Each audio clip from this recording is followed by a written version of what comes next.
Olá, meu nome é Andrei, eu sou graduando do curso de licenciatura em Física da Unifap e nós vamos para o estudo sobre a lei de Hooke e força elástica.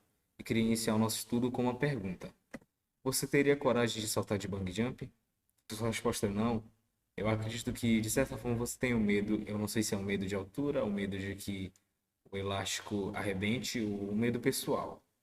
E sua resposta for sim, eu acredito que você é uma pessoa que gosta de esportes radicais e quer uma aventura. E de certa forma, mesmo que inconsciente, você confia na força elástica.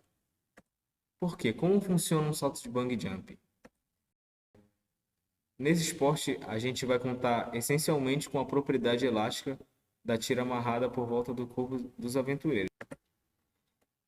E isso se deve à propriedade elástica que está em diversos materiais. Olha, objetos em geral, ao sofrerem ação de uma força externa, tendem a passar por deformações. Alguns materiais possuem a propriedade de recuperar sua forma original quando cessa a força aplicada a eles, a qual recebe o nome de elasticidade. Os materiais que não recuperam sua forma original são chamados inelásticos, que são os objetos rígidos. Essa propriedade se deve aos arranjos moleculares e ao tipo de ligação existente entre os átomos em cada material. Então, isso vai depender de cada material. E nós temos também alguns exemplos que servem para indicar intensidade, porque quanto mais força aplicada, mais o elástico vai se deformar. Isso significa que a pessoa está imprimindo uma força maior. E aqui nós temos uma imagem de um indígena que está prestes a lançar uma flecha. Essa força é elástica? A força no arco é elástica? O que produz a força na flecha para que seja lançada? Então, de início, eu já vou antecipar para você. Sim, essa força ela é elástica. E com o passar do nosso estudo, nós vamos entender o que produz a força na flecha para que ela seja lançada. Quando puxamos uma mola ou um elástico, imediatamente aparecem forças de restaurações, ou seja, forças que se opõem às forças que deformaram a mola ou o elástico. Então, segundo os estudos de Hooke, ao aplicar as forças em mola, existe um intervalo de intensidade para o qual as molas, ao serem soltas, ou seja, ao ficarem livres das forças, elas retornam ao seu tamanho e forma originais. Hooke definiu esse intervalo como regime elástico. E as molas, elas estão presentes no nosso dia a dia. Muitas dessas camas bem confortáveis, elas têm molas. Até mesmo no seu controle remoto. Nós temos essa mola que serve para acoplar a pilha de forma bem mais simples. E isso é bem interessante, porque o que faz a mola ter uma certa flexibilidade no nosso cotidiano é a força restauradora dela. E para isso nós vamos para o exemplo que sai um pouco do padrão das molas que nós conhecemos, que são as molas helicoidais. Então, o que é esse feixe de mola? Bom, basicamente, ele possui a força restauradora de uma mola. Se você já viu um caminhão com a traseira levantada, é devido ao feixe de mola. Então, para que serve o feixe de molas? Ela é responsável por absorver vários dos impactos causados pelas irregularidades do solo. Se tem uma rua muito mal asfaltada, o feixe de mola vai ser de fundamental importância. E além disso, ela suporta o peso do caminhão. Então, o que acontece? Muitos desses caminhões, elas não têm apenas um feixe de molas, eles têm dois. Porque o que acontece? O feixe de molas, ele vai, devido à grande quantidade de cargas, muitas toneladas, o feixe de molas ele vai se comprimindo e vai ficando reto. E quando ele fica reto, é porque ele recebeu muita carga e ele chegou no seu limite. Então, por isso que muitos desses caminhões, eles não optam por apenas um feixe de molas, eles optam por dois feixes de molas, que garante muito mais cargas e muito mais conforto no caminhão. Então, saindo agora do feixe de molas, a gente vai para a mola helicoidal, que é o que nós conhecemos mais no dia a dia. Então, nós temos o L0, ele significa o ponto em que a mola está em equilíbrio. E o L é quando é adicionado uma força, que nesse caso é um Pzinho. Esse P, ele significa a força que foi aplicada sobre a mola. E o X, ele foi a deformação da mola. L0, o comprimento inicial da mola. L, o comprimento final da mola. X é igual a L menos L0, que é a deformação da mola. Isso também é válido para quando a mola é distendida ou comprimida. E nós temos esse exemplo aqui, onde a mola, no início, ela é o L0 e foi aplicada uma força e ela chegou até L. Nós temos um X. E nós temos esse outro caso, que a mola foi comprimida. Aqui nós temos o início da mola e aqui nós temos até onde ela foi comprimida. Obtemos a mesma deformação. Okay. Hooke, ao estudar as deformações elásticas, verificou que duplicando o valor da força aplicada, a deformação duplica. Triplicando o valor da força, a deformação triplica e assim por diante. Então, nós temos aqui esse caso. Nós temos um P, que é uma força que foi aplicada na mola. E nós tivemos uma deformação X na mola. Aqui nós temos 2P, ou seja, duplicamos a força aplicada e duplicou a deformação na mola. Triplicamos a força, triplicou a deformação. Então, o que significa?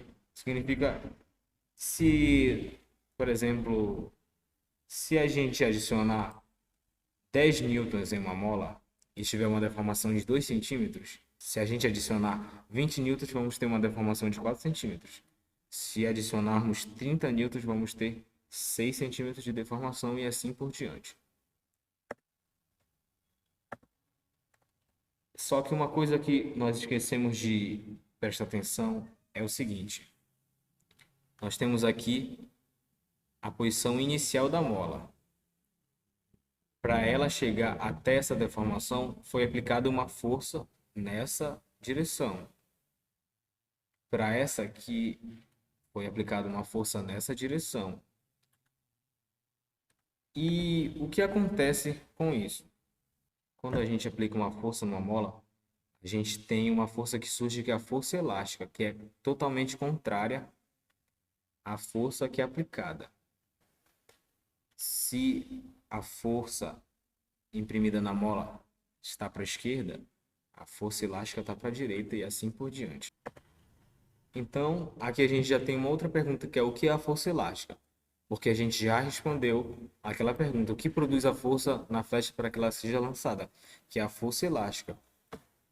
O indígena, nesse caso aqui, ele está fazendo uma força nessa direção, uma força no arco.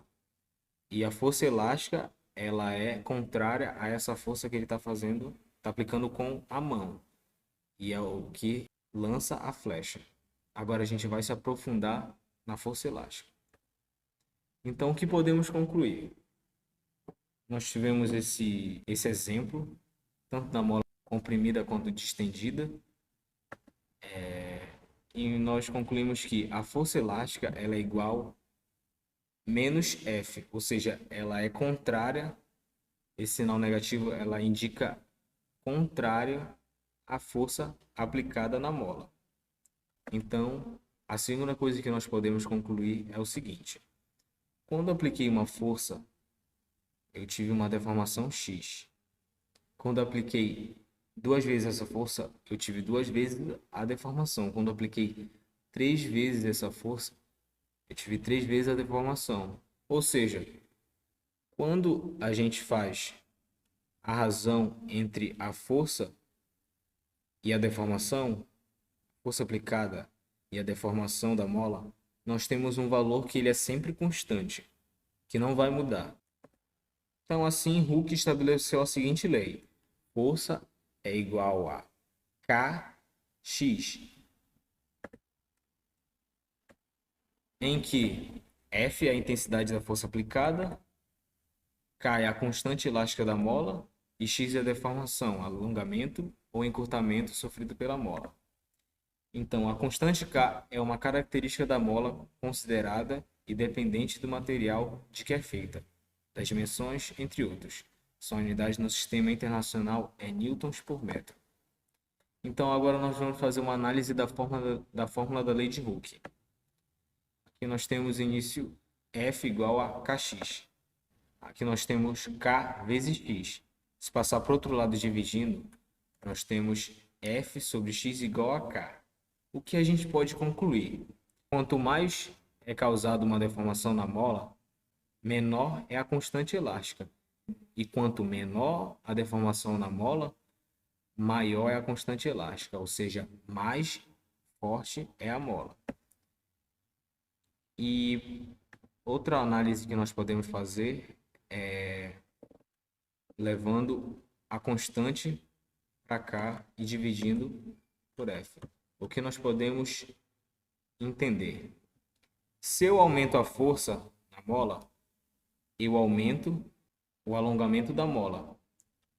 Se eu aumento a constante, eu diminuo o alongamento da mola. Quanto maior for a constante da mola, menor é o alongamento. E quanto menor for a constante, maior vai ser a deformação dela.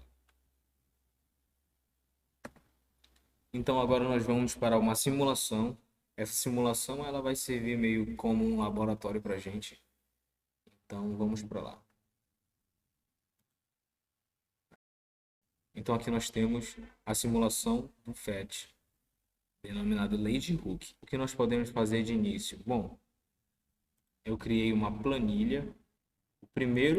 A primeira mola tem a constante de 250 newtons por metro.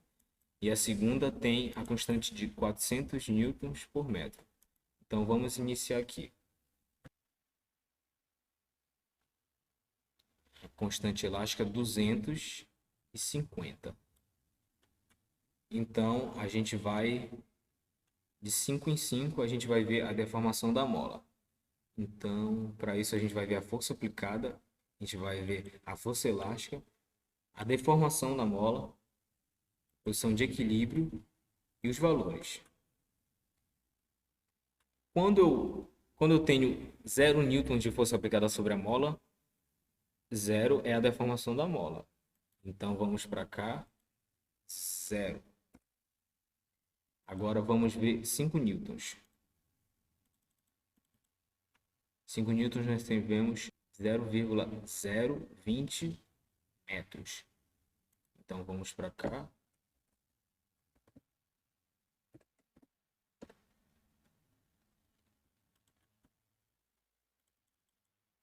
Para 10 newtons, nós temos 0,040.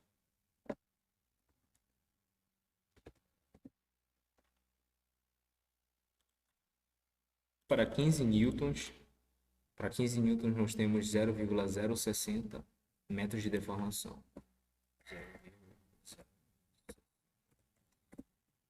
Então, para não dar muito trabalho, eu já fiz aqui antecipado para vocês. Esses foram os valores obtidos.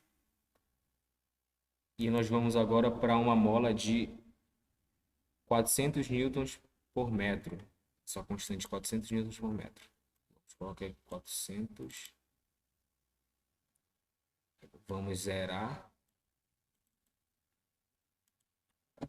Quando a força aplicada é zero, nós temos uma deformação zero. Então, zero.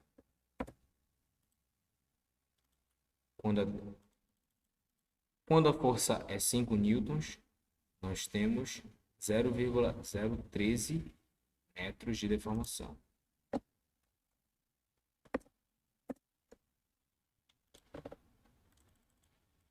Quando temos 10 newtons aplicado, nós temos uma deformação de 0,025.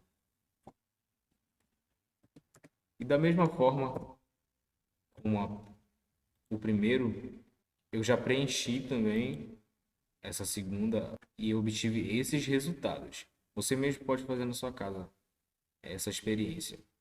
E a gente obteve esses resultados. E o que a gente pode fazer agora? para entender mais sobre a lei de Hooke. Tá aqui os dados das duas molas. Essa aqui é da mola de 250 newtons por metro e essa aqui é a mola que tem a constante de 400 newtons por metro. Então, o que é que a gente faz? Primeiro, a gente vai inserir um gráfico de dispersão mesmo. Agora a gente vem em selecionar dados, adicionar, nome da série eu vou chamar de deformação, valores x. Primeiro, por isso que a gente sempre coloca os valores x primeiro. Nesse caso vai ser esses valores. Os valores y são esses aqui. Ok. Vamos adicionar mais uma aqui. Vou chamar de deformação o nome da série. Valores de x é esse. E os valores de y são esses. Ok. Então nós temos esse gráfico aqui.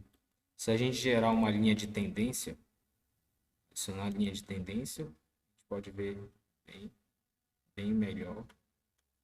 É uma curva linear. Ok. Vamos adicionar uma linha de tendência para essa aqui também, que também é linear. E vamos analisar o seguinte. Essa aqui em azul é da mola que tem a constante de 250 newtons por metro. E essa laranjada é da mola que tem a constante de 400 newtons por metro. O que nós podemos concluir? Para essa mola, quando eu cheguei numa deformação de 0,02 metros, que no caso é 20 centímetros, para essa aqui eu tive 0,125, que no caso é 12 centímetros e 50. Então nós vamos para outra parte da nossa simulação, que é analisar o gráfico. Vemos que à medida que eu tenho uma deformação aqui de 0,010 metros, à medida que eu vou aumentando a constante elástica, o que é que acontece? Essa linha ela vai subindo. O que significa? Significa que eu estou aplicando uma força maior para que ocorra essa deformação. Agora nós vamos voltar para o exercício de fixação. O gráfico apresenta a intensidade da força F que age sobre uma mola em função da deformação X. Aqui nós temos uma pessoa que está puxando uma mola. E aqui nós temos o gráfico que determina a constante elástica da mola. Então, da figura. Quando a intensidade da força aplicada é 60 newtons, há uma deformação na mola de 5 centímetros, ou seja, 0,05 metros. Utilizando a lei de Hooke, F igual a Kx, nós temos o valor da força, que é 60 newtons. Então, substituímos aqui. Não temos a constante, mas temos a deformação, que é 0,05. Se a gente quer encontrar o valor da constante, a gente tem que isolar ela. Já isolado, vamos fazer divisão, onde a gente obtém esse resultado da constante 1.200 newtons por metro. Letra B, calcule a deformação quando F é igual a 90 newtons. Então, o que acontece? Nós temos a força que é 90 newtons. E agora a gente tem a constante da mola, que é 1.200 newtons por metro. O que a gente precisa saber é a deformação causada na mola desses 90 newtons. Então, de novo, com a fórmula da lei de Hooke, F igual a Kx, temos o valor da força e agora temos o valor da constante elástica, mas não temos o valor da deformação. Então, isolamos a deformação e fazemos essa divisão, que dá 0,075 metros, ou seja, 7,5 centímetros é a deformação da mola quando aplicamos 90 newtons nela. Então, muito obrigado por assistir. Eu deixei uma lista de exercícios para vocês resolverem. Eu vou disponibilizar também esse slide que tem todas essas informações além da simulação também.